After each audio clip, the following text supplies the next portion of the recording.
Hola de nuevo, muchas gracias una vez más por emplear este ratito que ustedes tienen y que generosamente nos dedican para ver lo que les queremos contar. Hoy tenemos un invitado de esos que a mí me gustan porque son de los que ni han perdido el tiempo en la vida ni se han dejado despistar. Creo que es una persona centrada, filósofo con palabras mayúsculas y al que espero sacarle mucho jugo.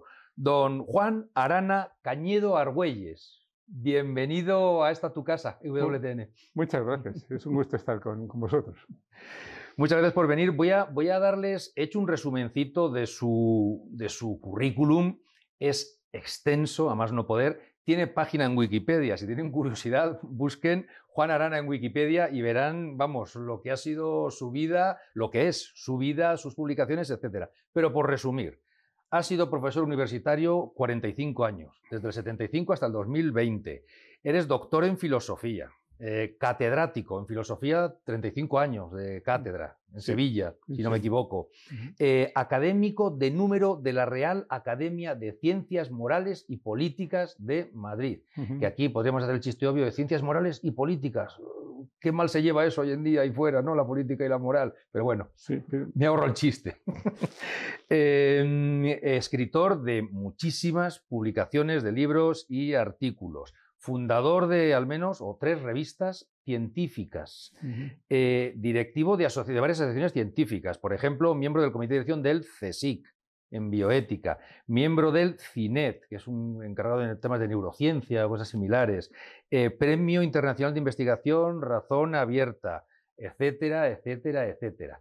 Y ¿algo que quieras corregirme de este resumencito que me he hecho? Yo creo que lo has planteado perfectamente bien. Y podemos estar así un largo etcétera, ¿no? Es una persona que, vamos, yo miro para atrás y digo, he desaprovechado mi vida, Dios mío, viendo la intensidad de personas como Juan. Además, yo, que de formación académica soy técnico, soy informático, soy un apasionado de la filosofía, tengo algún libro de Juan, me llama la atención, repasando este currículum, como un filósofo, con mayúsculas, aunque a ningún filósofo le gusta que le llamen filósofo, termina o emplea gran parte de su tiempo en asociaciones, equipos de dirección de ciencia, cuando todo el mundo sabe que la filosofía y la ciencia no pueden ir de la mano. Léase con ironía este último comentario. Pues sí, en efecto. Bueno, en realidad mi biografía tiene que ver precisamente con esta problemática entre interrogantes y relación, ¿no? Porque yo en realidad era estudiante de ingeniero de caminos, canales y puertos, esa era mi dedicación. Pero sin acabar la carrera, era en los años del 68, la revolución, todo aquello, ¿no? Entonces me problematicé y entonces pensé que no tenía por qué ser o de ciencias o de letras, o filósofo o hombre de acción y hombre de empresa, sino que, digamos, que nuestra cultura funcionó bien mientras se podía cultivar todos esos aspectos de la vida humana. Y en el momento en que empezamos a especializarnos, y esa especialización fue reductiva, es decir, si hago esto, entonces no hago aquello, yo creo que las cosas empezaron a ir mal. Entonces, mi aspiración era reconciliar de alguna manera mi dedicación o mi interés por la ciencia y por la técnica y también las preocupaciones filosóficas, y no solamente filosóficas, también, por supuesto, religiosas que tiene todo hombre. Y en cierto modo, la historia de mi vida es la historia de cómo conseguir aproximar lo que desgraciadamente está separado. Sí, porque, por poner un poco en contexto, yo creo que igual Kant fue el último que intentó evitar el divorcio entre ciencia y filosofía, que siempre habían ido de la mano.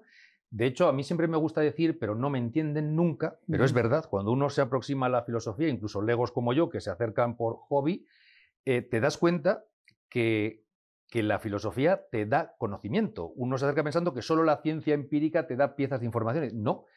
Quien más conocimiento te da es la filosofía. Incluso terminas concluyendo que la ciencia no es racional, que lo racional es la filosofía. Nos gusta presumir de ser racionales y a la vez científicos, pero la ciencia simplemente constata el hecho, por decirlo de alguna manera. Hombre, tiene matemáticas, se lucubra, pero si realmente quieres ir adquiriendo conocimiento, no te queda más remedio que filosofar. Entonces, ¿por qué se termina rompiendo la razón y la ciencia? El problema es que yo creo que nada de lo que es importante debería ser monopolio de una casta, de una profesión, de un grupo de personas, ¿no? Yo creo que las cosas que son, digamos, secundarias, es así. Yo puedo ignorar todo acerca de la carpintería o acerca de la fontanería, porque es una cosa importante, pero no decisiva. Pero las cosas que realmente nos importan a todos, todos tendríamos que tener por lo menos un conocimiento no profesional, pero sí humano, suficientemente profundo para saber, bueno, eso está aquí, esto sirve para tal cosa, esto tiene tales problemas, eso tiene tales virtualidades.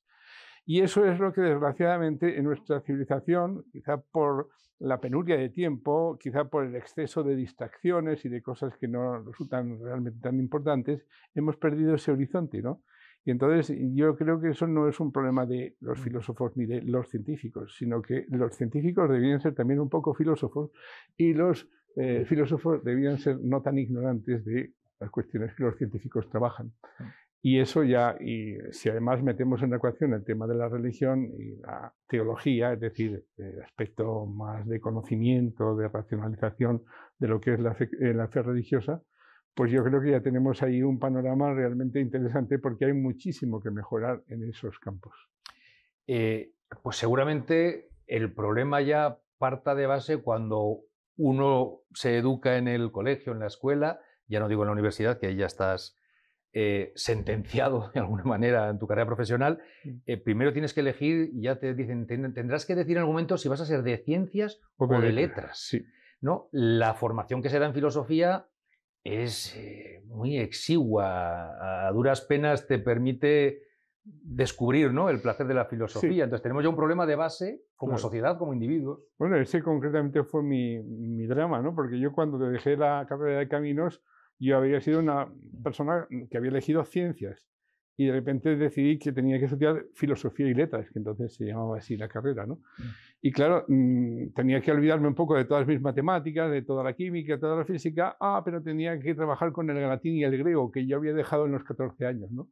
Y realmente sufrí mucho para superar las carreras, las asignaturas más filológicas, que eran digamos, una exigencia en la carrera de filosofía. Es decir, para ser filósofo no hacía falta que supieses matemáticas, ni física, ni química, pero era imprescindible que supieses latín, griego y cosas así.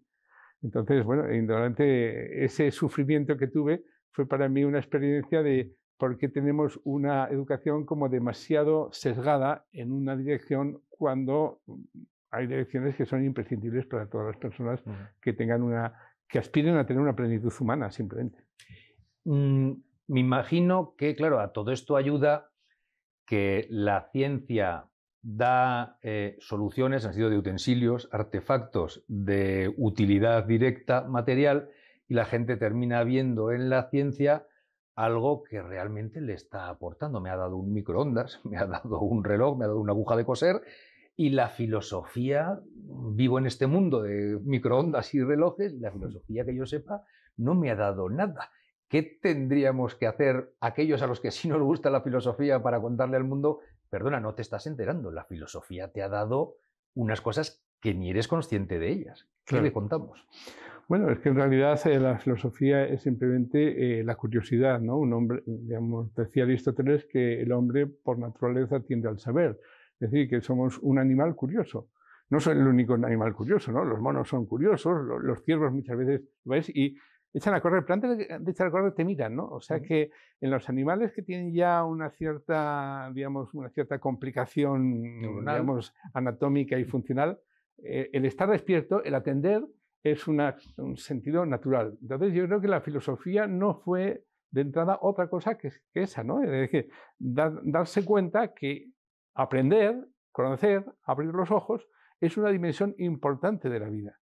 Y todo el que, de alguna manera, considere que eso es así, ya es filósofo. EWTN solo se financia con donativos. No tenemos publicidad, no pertenecemos a ningún grupo, no estamos subvencionados por la Conferencia Episcopal ni por nadie. Solo se financia con los donativos de los laicos, de usted.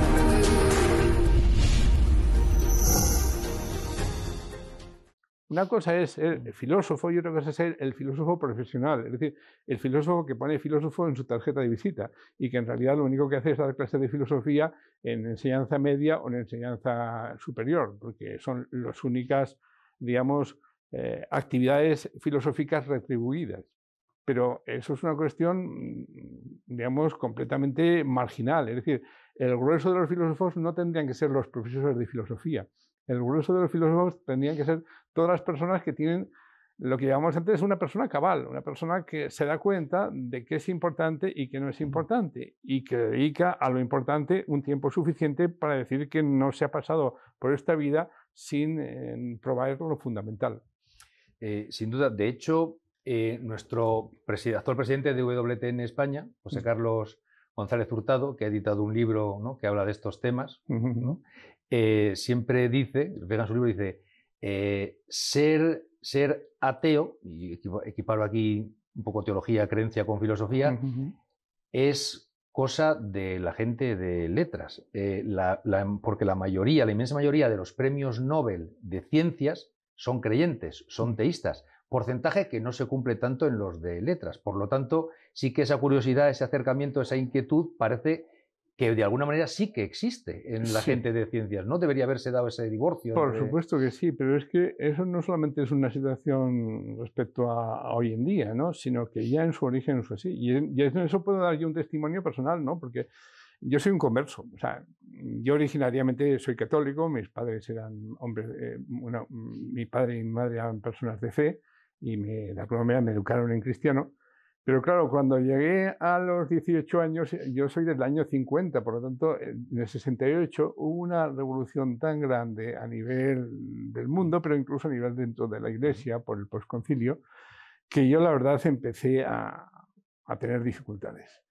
Y empecé a tener la idea de que la ciencia no era compatible con la fe tal como la entendía. Y entonces no diré que me volví ateo, pero me volví una persona con dudas de fe, por decirlo así. Y esas dudas de fe, la verdad es que las he ido arrastrando pues casi 50 años.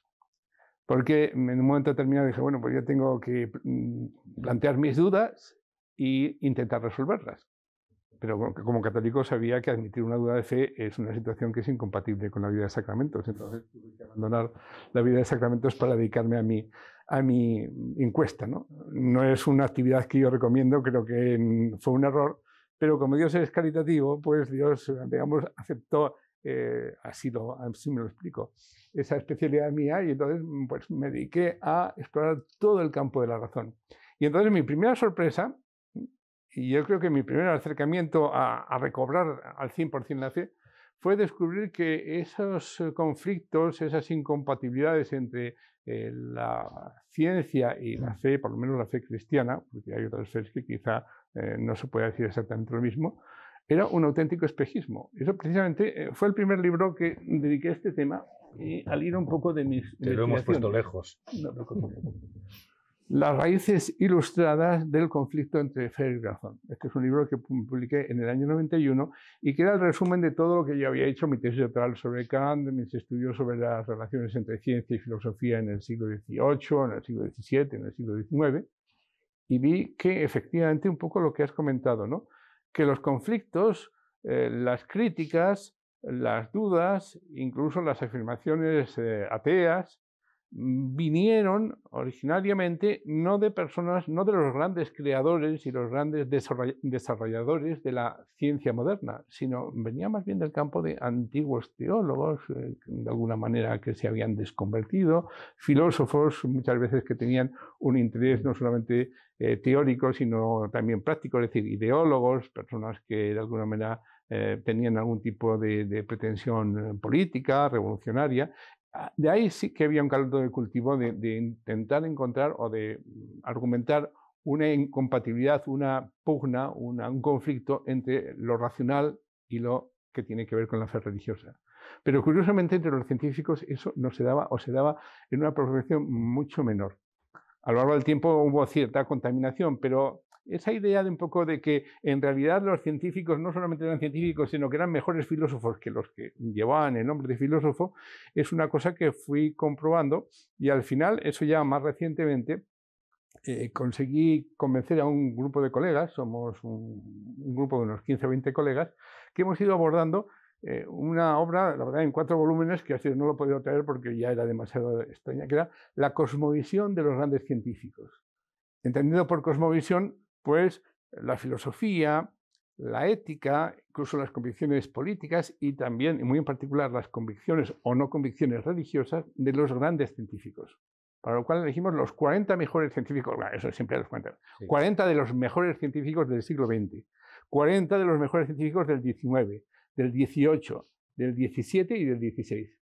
Y realmente el resultado ha sido, y además de una manera bastante, digamos, objetiva, es decir, nosotros no queríamos defender ninguna idea, tratábamos de buscar la verdad.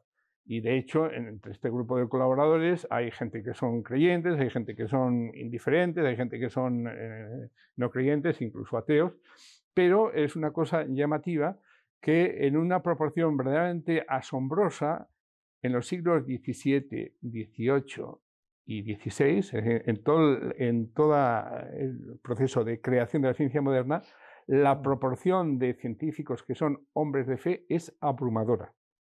Y no solamente son personas que, por decirlo así, en las horas de oficina son científicos y después en su casa son, o los domingos por la mañana son creyentes, no, sino que hay una relación casi como de causa-efecto. Es decir, su vocación científica tiene que ver precisamente con su motivación religiosa.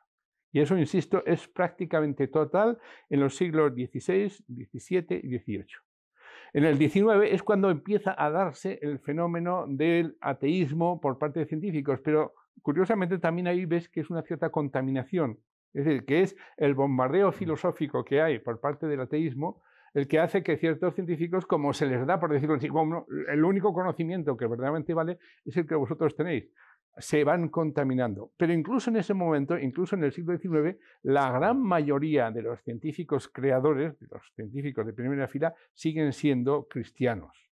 Y en el siglo XX todavía se puede decir que mitad y mitad, todavía hay una presencia verdaderamente no solamente notable, sino llamativa de personas para las cuales no hay ningún tipo de contradicción, sino más bien una especie como de síntesis, como de alguna manera de armonía y de incluso de estimulación por parte de las creencias religiosas y las actividades y los descubrimientos científicos.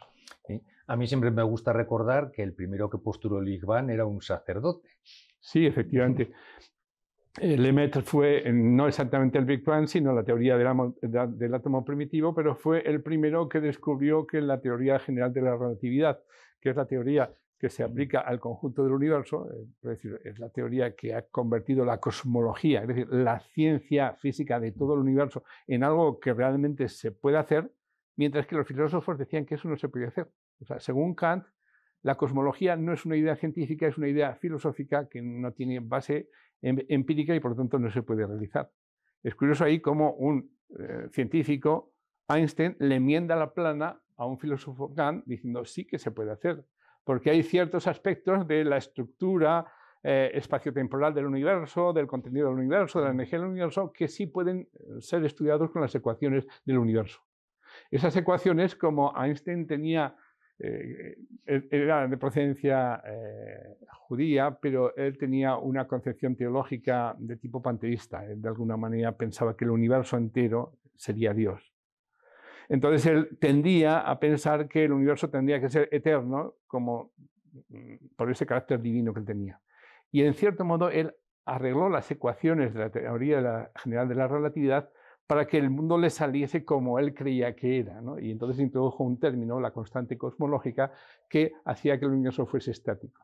Bueno, los científicos de aquella época, Lemaitre, un sacerdote belga, y Friedman, digamos, un físico ruso, descubrieron que esa trampa no era, por decirlo así, lo más recomendable, sino que la ecuación más natural, la ecuación más creíble, la ecuación mejor, digamos, encajada en las observaciones que tenemos, hablaba de un universo dinámico, es decir, un universo en expansión. Entonces, ahí vemos cómo efectivamente el tener una buena actitud filosófica o religiosa no solamente no impide, sino que mejora la prestación científica. Es decir, porque eran religiosos Friedman y Lemaitre, consiguieron darse cuenta que la mejor teoría, aquella donde curiosamente aparece el universo como no algo eterno, no algo divino, sino algo que ha surgido, por lo menos en la forma en que actualmente lo vemos, en un momento determinado y ha ido evolucionando hacia una situación como la que hoy tenemos, en la que hay personas, por lo menos en el planeta Tierra, de alguna manera que dan una justificación al universo. Es decir, el universo somos, en cierto modo, la guinda o la flor, o digamos la culminación en el sentido de lo más desarrollado, lo más diverso, lo más inteligente que hay dentro de este universo.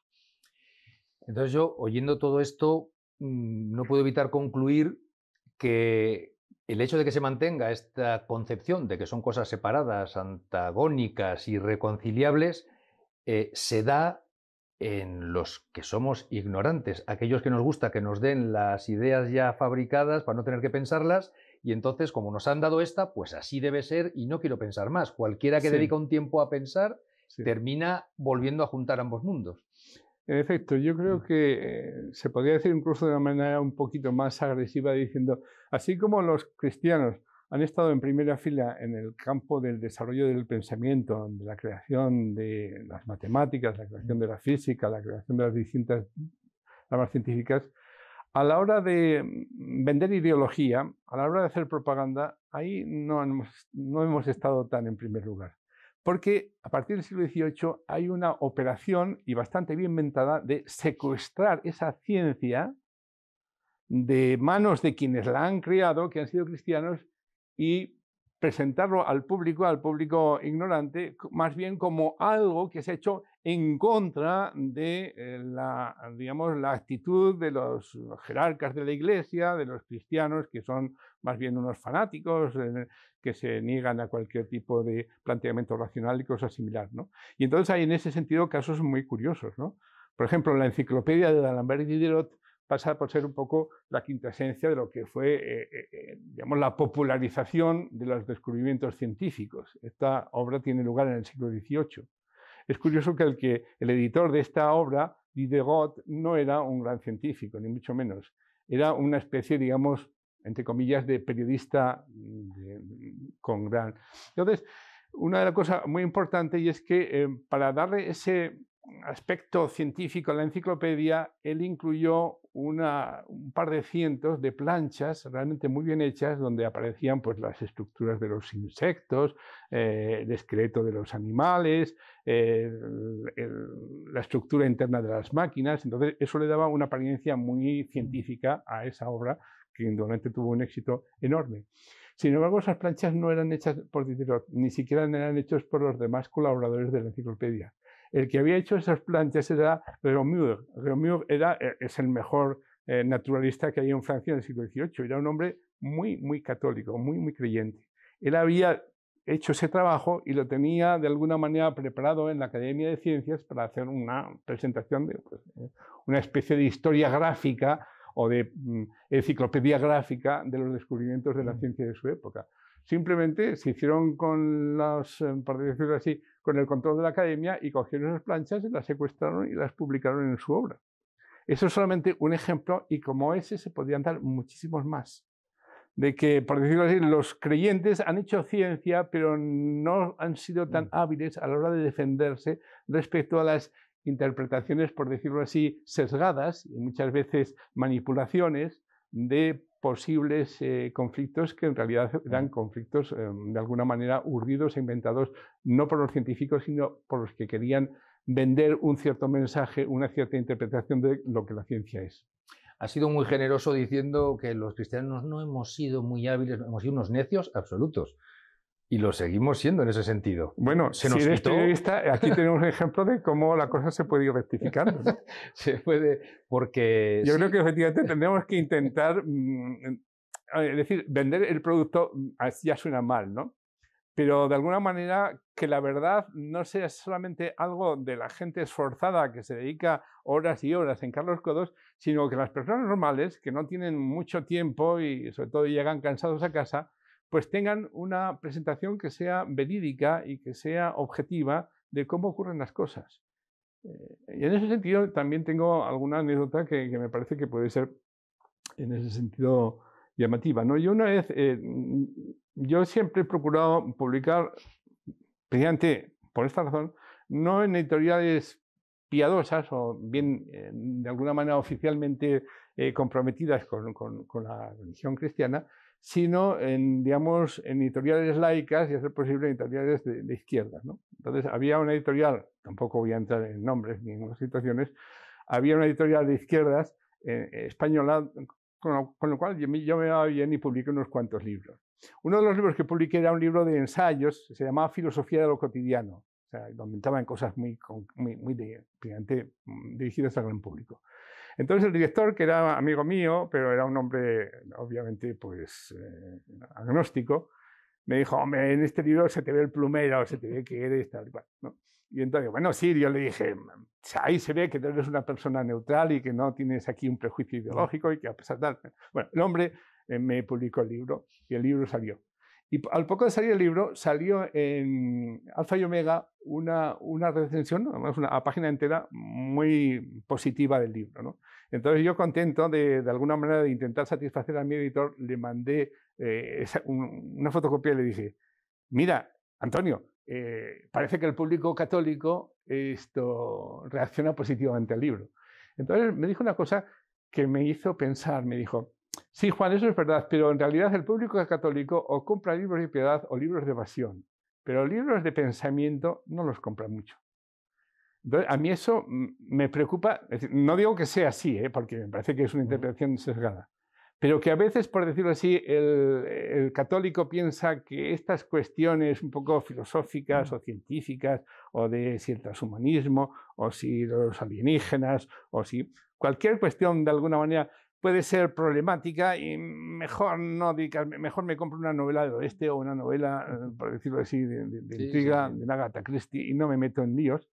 Yo creo que eso es un peligro que ha habido y que tendríamos que intentar, de alguna manera, evitar, ¿no?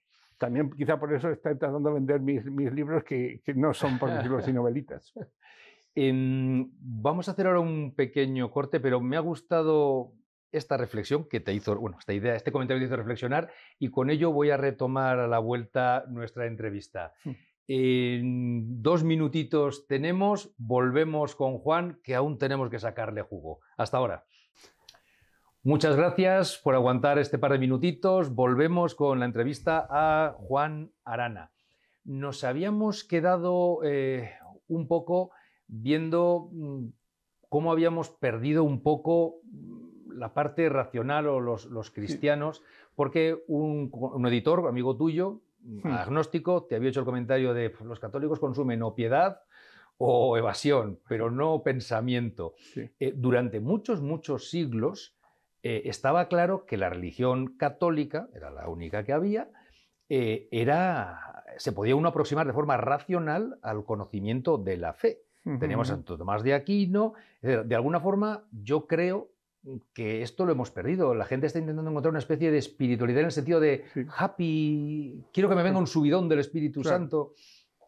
Bueno, el fenómeno es muy complejo y obviamente cuando una persona lo dictamina y cuando se hace una entrevista pues hay que simplificar y esa simplificación siempre es discutible, ¿no? Pero a pesar de todo, por decirlo de una manera clara y simple, yo creo que efectivamente el carácter racional y el carácter, por decirlo así, comprometido con todo lo que es el desarrollo de la filosofía, el desarrollo de la ciencia, de la religión cristiana en su versión católica, creo que es algo absolutamente indiscutible prácticamente hasta el siglo XIX. Lo que pasa es que efectivamente a finales del siglo XVIII y comienzo del siglo XIX se produce un ataque, por decirlo así, con todas las artes, especialmente las malas artes, donde de alguna manera se subraya sobre todo el conflicto, la incompatibilidad entre la actitud de la fe y la actitud estrictamente racional. Aunque, como dice el pensador colombiano Nicolás Gómez Dávila, en realidad nunca hubo conflicto entre fe y razón. El conflicto fue siempre entre dos fees. O sea, la fe católica y la fe materialista, la fe panteísta, la fe atea, ¿no? Entonces, efectivamente, ese conflicto produjo por parte de la Iglesia y por parte de los cristianos una cierta actitud defensiva de decir, oye, nos atacan. Y entonces se puso muy de moda dentro de la propia comunidad cristiana la tesis un poco de la separación, de que en realidad una cosa es la ciencia, una cosa es la filosofía y otra cosa es la religión.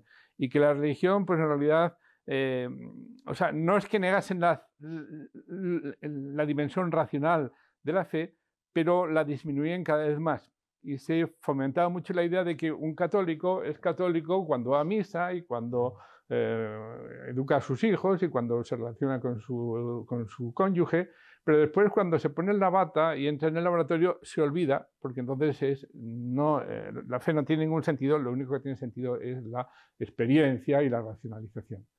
Y esa tesis un poco de la separación yo creo que fue bastante perjudicial. Y en cierto modo es una cosa curiosa que en el siglo XX-XXI se han vuelto un poco las tornas, porque cada vez es más difícil, haciendo un examen objetivo y desprejuiciado de las evidencias que la ciencia nos va aportando, decir que esto ha surgido sin más ni más porque sí, con una materia, con algo que anónimo, etcétera, etcétera, ¿no? Y entonces hoy en día quienes más defienden la tesis de la separación radical, curiosamente, son los ateos y los agnósticos, y tratan de establecer una barrera, porque si no es muy fácil, estudiando cómo está hecho el universo, cómo se despliega la vida, cómo es la realidad física, la materia, no llegar a la conclusión de que esto no se ha improvisado, esto no ha surgido solo, sino que hay detrás una mirada y un poder que es omnisciente, que, en fin, empieza a seguirte Dios casi por todos los rincones, ¿no? Y por eso hoy en día se dice, no, estas son dos cosas completamente separadas. Entonces, conectando esto con mi propia digamos, evolución personal, yo cada vez tenía más claro, por decirlo así, que la racionalidad me apuntaba hacia la religión, pero yo seguía con mis dudas. Hasta que un buen día, yendo por la Gran Vía, vi una iglesia y dije, ¿y yo por qué diablos sigo apartado de los sacramentos si en realidad yo mis dudas las he ido resolviendo? En la medida en que se pueden resolver, porque por supuesto hay cosas que ignoramos y que nunca resolveremos hasta que no estemos en presencia de Dios, ¿no? Pero dije, pues que narices, entré en una iglesia y ya me confesé. Y entonces esto lo he explicado, este es un librito que escribí mediante Teología para Incrédulos, donde yo explicaba por qué, de alguna manera, o cómo recuperé la fe.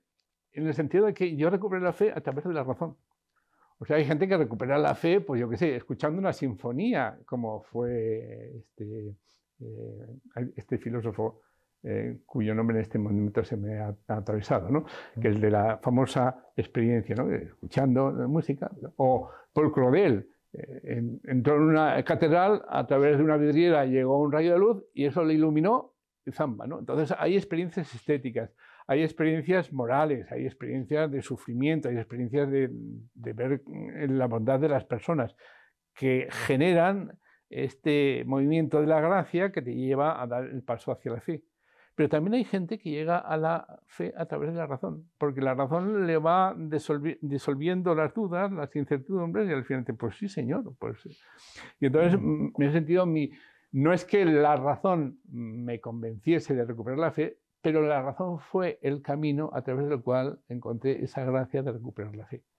Entonces, esto lo escribí en este libro, a nivel, por decirlo así, más personal, más sin entrar en detalles, y después lo hice en una elaboración un poquito más racional, que es este otro libro, ¿no?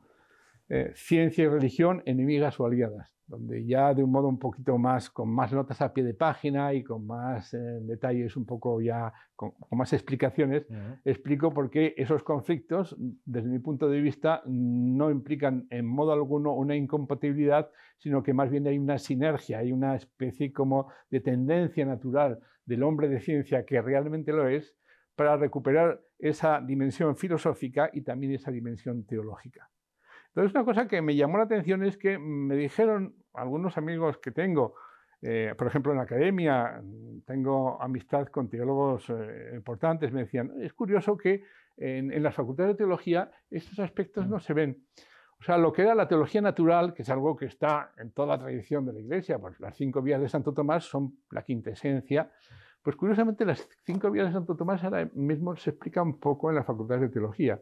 Y me dijeron, eso se debe precisamente a que, a consecuencia de esa reacción defensiva, de decir, más vale no tener mucho que ver con la ciencia porque por ahí nos vienen conflictos, la teología se ha refugiado mucho en una teología de la interioridad. Es decir, no fuera de ti, eso ya estaba de alguna manera en Agustín de Hipona, no fuera de ti, sino dentro de ti es donde puedes encontrar a Dios. Pero de alguna manera Agustín de Hipona no lo decía de un modo, no allí, sino aquí, sino allí y aquí. Es decir, hay una teología natural y hay una teología de la interioridad. Pero estos amigos míos me decían, pero es que últimamente eso se ha perdido, porque en buena parte por influencia de la teología protestante, Karl Barth y algunos otros más, y también de filósofos como Kant, cada vez más la teología se refugia en lo interior, en lo espiritual, y menos en lo exterior, en que el universo manifiesta la grandeza, la sabiduría y la bondad del Creador. Entonces, por eso yo he intentado un poquito, ya no como filósofo, sino como creyente, tratar un poco de mejorar ese aspecto de teología natural. Entonces, curiosamente, pues la BAC, que es una editorial de la que pertenece a la Conferencia de Obispos Españoles, me encargó escribir este libro, Filosofía Natural, que es un poco establecer esas bases filosóficas de la teología natural. Es decir, estudiando el universo, estudiando la materia, estudiando la energía, estudiando la vida, estudiando el cerebro, estudiando todos los aspectos que la ciencia trata, hay también un mensaje teológico que extraer.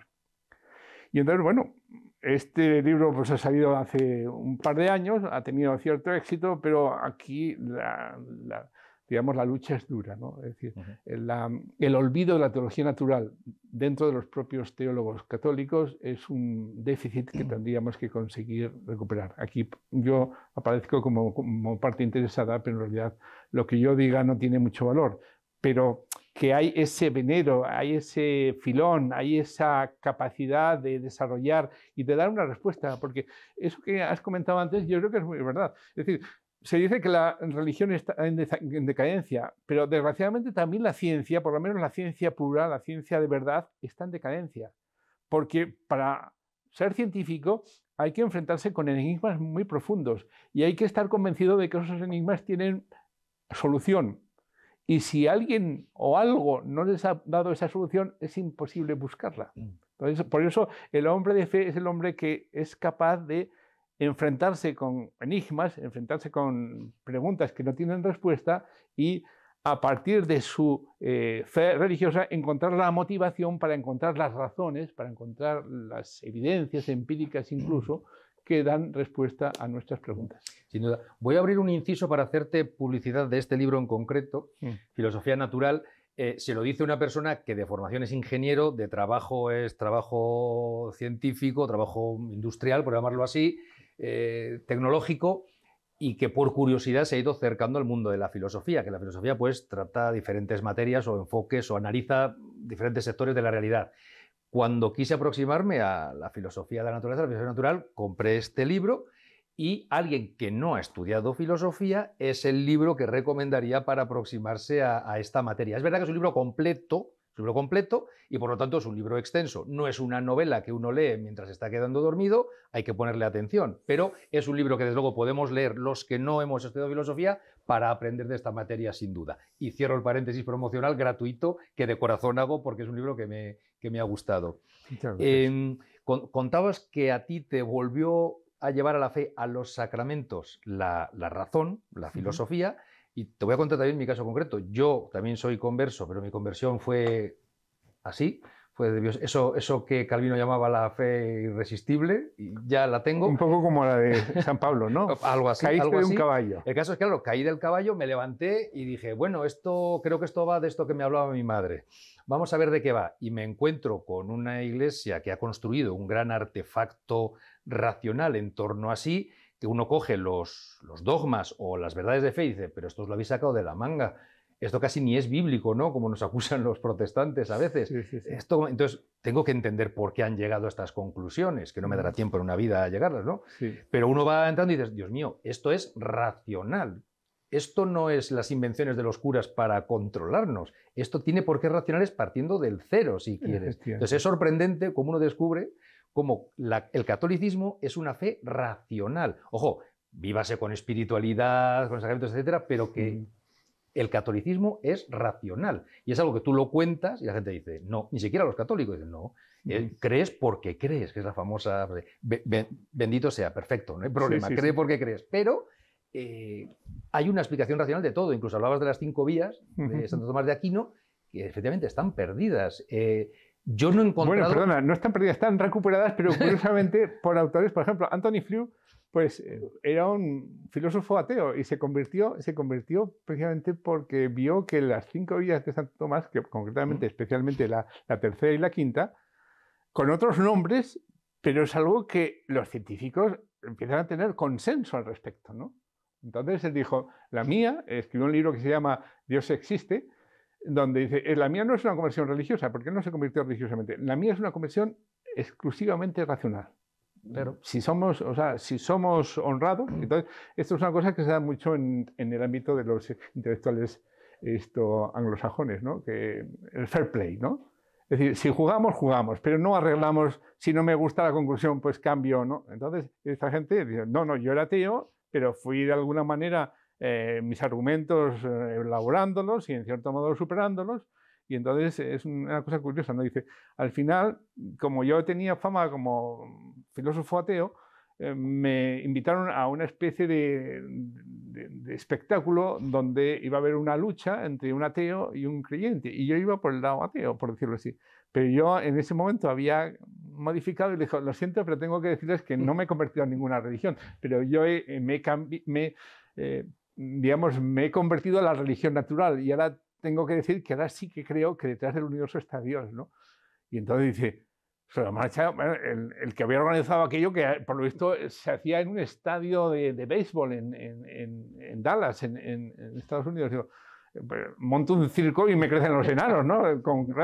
Se me convierte a última hora. Pero a mí también me ha pasado eso un poco, porque en el grupo de 15 personas que antes te comenté, 15, 20 personas que hemos hecho todos esos volúmenes, pues queríamos tener disidentes. La mayor parte, la verdad, que éramos gente cristianos o más o menos filosóficamente teístas, ¿no? Pero, digamos, aquí tenemos que tener dentro el sentido crítico. Y no diré que contratamos, pero sí reclutamos, en cierto modo, de amigos a dos ateos y un agnóstico. Y el agnóstico, al cabo del tiempo, ya llevamos más de 10 años en este trabajo, ¿no? Al cabo me dijo, oye, no, ahora ya no soy, ya soy agnóstico, me he convertido. Dijo, bueno, pues nada, todavía tenemos 2. Pero la semana pasada, uno de los ateos me dijo, oye, que me he confesado. Entonces estuve por llamar al tercero y decir, oye, no te confieses, no te conviertas porque nos quedamos aquí. O si te conviertes, tráete un amigo que te haga las veces, ¿no? Pero es una cosa curiosa y no es una cosa que nosotros no tenemos en en nuestra empresa. No es una empresa religiosa, es una empresa filosófica. Pero indudablemente después personalmente cada uno es absolutamente libre, ¿no? Pero que de alguna manera cuando se deja oír la voz de la razón y no la voz de nuestros prejuicios, realmente la situación es una cosa llamativa, que ni mucho menos la cosa es conflictiva, sino más bien yo creo que con los ojos limpios se descubre a Dios con mucha facilidad detrás de los descubrimientos de la ciencia.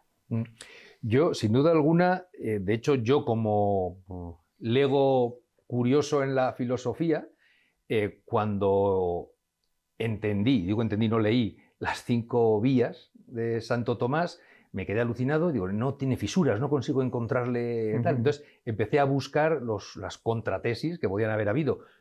Igual están y no las he encontrado, pero yo todavía no he encontrado unas contraexplicaciones que digan, no, aquí se equivoca, esto no es. Por lo tanto, aquí dejo igualmente demostrado la no existencia de Dios. No las he encontrado. Entonces me sorprende que no hagamos más uso simplificado, quiero decir, explicado a la gente, de esas 5 vías para que la gente al menos se quede como diciendo, Tate, pues me has pillado, me has dejado sentado. Claro.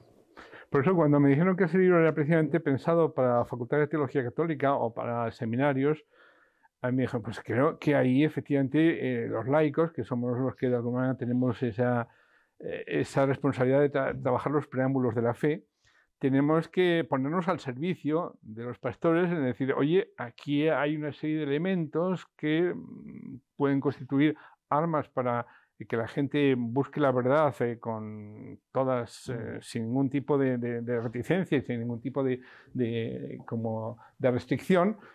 Y bueno, y es una pena que eso que está ahí no se aproveche más. Entonces, incluso es curioso cómo a través de la filosofía, ¿no? Cuando la filosofía y la teología también eran buenas amigas, lo que hoy llamaríamos el modernismo y el tradicionalismo, y voy a poner en el modernismo a Occam y su escuela, ¿no? Que empezaron un poco a romper con la ausencia de universal, es decir, todo relativo, cada uno tiene su, permíteme la distancia o la licencia, pero perfectamente convivía el debate y todo ocurría dentro de la filosofía y la teología. Es ahora cuando se nos ha ido un poco de las manos, ¿no? Sí, hombre, si me permites aquí un poco por deformación profesional, a mí me gustaría en este momento romper una pequeña lanza por Occam, ¿no? Porque Occam no era un modernista. El modernismo es más bien ese proceso que se da dentro de la Iglesia Católica a finales del siglo XIX, que es un poco paralelo a lo que en el ámbito protestante es la teología liberal. Es decir, los protestantes empiezan a estudiar la Biblia no como un libro sagrado, sino como un libro completamente al cual hay que aplicar el método histórico crítico, y entonces hacen, por decirlo así, eliminan dentro, los teólogos protestantes liberales eliminan el aspecto sobrenatural y se quedan con la historia del pueblo judío, sin más, ¿no? y de Cristo, que aparece como una especie de profeta. Eso es en el ámbito protestante. Pero paralelamente, en el mundo católico se da el fenómeno del modernismo, en el cual, por decirlo así, también se hace como una especie de versión racionalista de la religión, donde lo propiamente religioso queda confinado en un aspecto más bien casi, yo diría, como sentimental, afectivo, y todo lo que significa la afirmación histórica de que Dios ha bajado a la tierra y se ha encarnado en la persona de Jesucristo, pues se va relativizándolo y al final se acaba negándolo.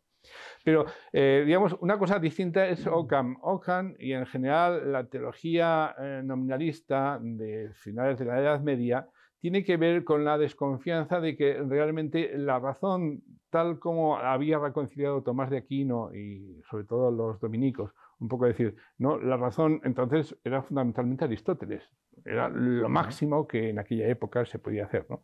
Entonces hay que conciliar esa razón pagana, puesto que Aristóteles no era cristiano, de hecho vivió en el siglo III o IV antes de Cristo, es conciliable, es armonizable con la verdad cristiana, y eso es una labor tremenda que hace Tomás de Aquino en la Summa contra Gentes y después en la Summa Teológica, ¿no?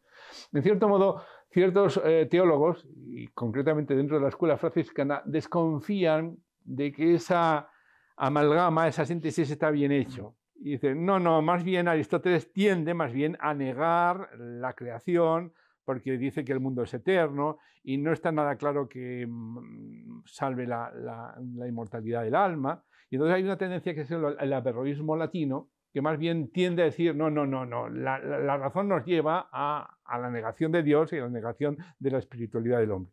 Lo que pasa es que aquí hay una doble verdad. Está la verdad teológica y la verdad filosófica. O sea que ahí se dio un divorcio. Y entonces, como Occam era franciscano y él no estaba nada de acuerdo con esa idea de que hubiese una verdad racional que no tuviese nada que ver con la verdad de la fe, lo que hizo, pues, apaga y vámonos. Vamos a disolver en el escepticismo todo lo que la razón puede decir y así la razón no podrá de alguna manera atentar contra la fe. O sea que es un escepticismo con una motivación claramente religiosa. Con lo cual yo pienso que Occam era un santo varón, solamente que escogió la vía del escepticismo para eliminar una razón que él creía que era enemiga de la fe. Obviamente en ese punto se equivocaba, pero digamos, no era una persona malvada, una especie, no. Y yo creo que, bueno, esa actitud, que es lo que llamamos fideísmo, es decir, la idea de que la religión no puede basarse en la razón, sino que tiene que basarse única y exclusivamente en una fe que tiene que ser incluso o como opuesta a la razón, es una actitud que yo creo que es radicalmente equivocada. Pero yo no puedo decir que es una cosa que yo condeno allá están, digamos, los concilios y están los papas para decir si eso es herético o no es herético, ¿no? Pero yo como filósofo lo único que puedo decir es que a mí eso no me convence, porque a mí me parece que la razón rectamente encaminada te lleva directamente a Dios y no te lleva a su negación. Pero el que piense lo contrario, bueno, pues argumentemos, discutamos entre nosotros para ver por qué nos inclinamos, ¿no? Por, digamos, la armonía entre razón y fe, que es lo que yo particularmente defiendo y que creo que es más coherente con la doctrina, y más bien esa separación, esa idea de que no tiene nada que ver una cosa con otra, que son lo que definen los fideístas. Hemos ido hablando de muchos divorcios: ciencia, razón, fe, teología, modernismo. Y aquí estamos, año 2025. ¿Cómo está dentro de la Iglesia Católica la teología, la filosofía, la razón, la ciencia ahora mismo? Creo que estamos un poco convulsos ahora mismo, ¿no? Los propios católicos buscando... Bueno, efectivamente los tiempos son de alguna manera duros, ¿no? Pero yo diría que en el aspecto estrictamente intelectual, yo no creo que estemos en la peor época, ni mucho menos, ¿no? O sea, es curioso, ¿no? Pero había un defecto del que adolecía un poco la actitud un poco de los católicos, y es un poco que estábamos demasiado encuadrados en una disciplina, ¿no? Es decir, que los pastores no solamente se preocupaban de la salud de nuestras almas, sino que también se preocupaban de los libros que escribíamos y de que aquello fuese de alguna manera concorde, no con la verdad revelada, sino con los autores que ya se exponían como adecuados, ¿no? Y entonces eso generó una situación, digamos, una especie de dimensión de eso que llamamos clericalismo, es decir, de una intromisión del clero en funciones que son claramente seculares, ¿no? Es decir, y a mí como filósofo, un clérigo, un jerarca de la Iglesia, me tiene que decir cuál es el depósito de la fe y me tiene que pedir que yo respete ese depósito de la fe. Pero el modo concreto como yo argumente o deje de argumentar, el tipo de autores que puedo estudiar, el tipo de estrategias que puedo seguir, ya es una cuestión que a mí me compete en mi digamos, en mi carácter de laico y en mi carácter de creyente, pero no tengo que consultar a mi confesor respecto a los silogismos que tengo que emplear, los autores que tengo que estudiar y las estrategias de argumentación que tengo que seguir, porque de esas cuestiones yo sé más que él. Y no sé qué ciencia infusa tiene que recibir para decir, no, es que esa teoría matemática que tú estás empleando ahí, es decir, si eso me lleva a una posición herética, obviamente él me tiene que avisar. No sé qué estás haciendo, pero al final ya es una herejía. Ahí está, que me saque la tarjeta roja, es adecuado. Pero es decir, no, utilizas unas teorías matemáticas o físico-matemáticas o haces un estudio de cómo funcionan las neuronas que te podría llevar. Ahí yo creo que el que se está pasando, por decirlo así, de prudente es el clérigo que se está inmiscuyendo en mi responsabilidad. Y yo creo que estamos un poco saliendo de esta situación. Es decir, estamos saliendo de ese excesivo control por parte de censores eclesiásticos de cuestiones que son propias del sacerdocio común y, por lo tanto, responsabilidad de todo el pueblo de Dios y también de los laicos. Y estamos en una situación un poco como de impasse, que yo creo que cada cual tiene que asumir esa responsabilidad. Y yo creo que los laicos no acabamos de asumir la responsabilidad que nos compete en todo lo que signifique ese trabajo, ¿no? Ahí estarían los periodistas, estarías tú, estaríamos los filósofos, estarían los científicos. Es decir, todos los cristianos deberíamos empujar y asumir como una responsabilidad propia y como algo que si las cosas van mal no es porque los obispos no lo hagan, es porque no lo estamos haciendo nosotros. Y yo creo que ahí hay mucho que mejorar. Estoy totalmente de acuerdo, además, por recordar que, recordemos, la Iglesia primitiva, tiempos apostólicos, posapostólicos, quien predicaba era la Grey, quien convertía a los que tenía alrededor era la Grey. Claro. Es verdad que nos ha quedado una especie de filosofía de decir, no, la Iglesia se encargará de predicar y de convertir a la gente y no es problema mío, pues no, al contrario, deberíamos volver sin duda a ese espíritu. Y ya igual, por ir concluyendo, ¿crees que has comentado en varias ocasiones esas fuerzas que proactiva y conscientemente promueven estos divorcios siguen ahí, cada vez con más fuerza y presencia. ¿Crees que todavía nos quedan momentos de ir haciendo divorcios o que estaríamos cerca de ir volviendo a... Porque en algún momento volverá a confluir todo, no tengo la menor duda. ¿Crees que está lejos esos momentos donde la humanidad, la sociedad occidental, volveremos a hacer confluir todos estos elementos que se han ido divorciando por malas artes? Yo creo que sí. Yo creo, no solamente es que creo, es que o eso o entraremos en una etapa de decadencia. Y entraremos en un momento en que la ciencia empezará a ser algo cada vez más minoritario y cada vez menos presente. Sí, las aplicaciones tecnológicas, que esas más o menos podrán seguir ocupando nuestras vidas porque desde el punto de vista económico y desde el punto de vista de la espectacularidad de sus resultados es algo apetecible, ¿no? Pero lo que es la investigación fundamental, lo que es digamos, la matemática pura, la cosmología, la física de altas energías, la teoría de partículas, incluso digamos, la neurociencia en sus aspectos más radicales, yo creo que empiezan a sufrir un cierto deterioro por esa falta de motivación, porque si no creemos que haya nada importante detrás del tejido, de la apariencia de lo que vemos, pues al final caemos en una actitud como escéptica e indiferente. Y solamente creo que una motivación que la religión verdadera nos da, nos puede ayudar a superar no ya la decadencia de la religión, sino la decadencia de todo lo bueno que hay en la vida humana y en particular la decadencia también de la ciencia pura y la ciencia de fundamentos. Pues fíjate, porque me encantaría, se nos agota ya el tiempo, pero me encantaría seguir hablando porque acabas de poner encima de la mesa, que la gente no es consciente y lo sigue confundiendo, el último de los divorcios entre tecnología y ciencia, ¿no? Que la gente lo sigue teniendo como una única cosa y no es verdad que era la tecnología, la inteligencia artificial, les parece el nuevo Dios, ¿no? Y la ciencia, como siempre se ha entendido y como lo que es la ciencia, se va quedando también tapadita. Fíjate, un nuevo divorcio en ciernes que nos viene. Por supuesto. Oye, pues Juan, ha sido un auténtico placer. Me encantan estas entrevistas donde cada segundo es para rebobinar y volverlo a escuchar. Muchas gracias por haber estado con nosotros. Gracias a vosotros y ya sabéis que es un placer y creo que estáis haciendo un trabajo de una enorme importancia y os animo a seguir en él. Muchas gracias y muchas gracias también a todos ustedes por seguir con nosotros una vez más. Hasta la próxima. EWTN solo se financia con donativos. No tenemos publicidad, no pertenecemos a ningún grupo, no estamos subvencionados por la Conferencia Episcopal ni por nadie. Solo se financia con los donativos de los laicos. ¿De usted?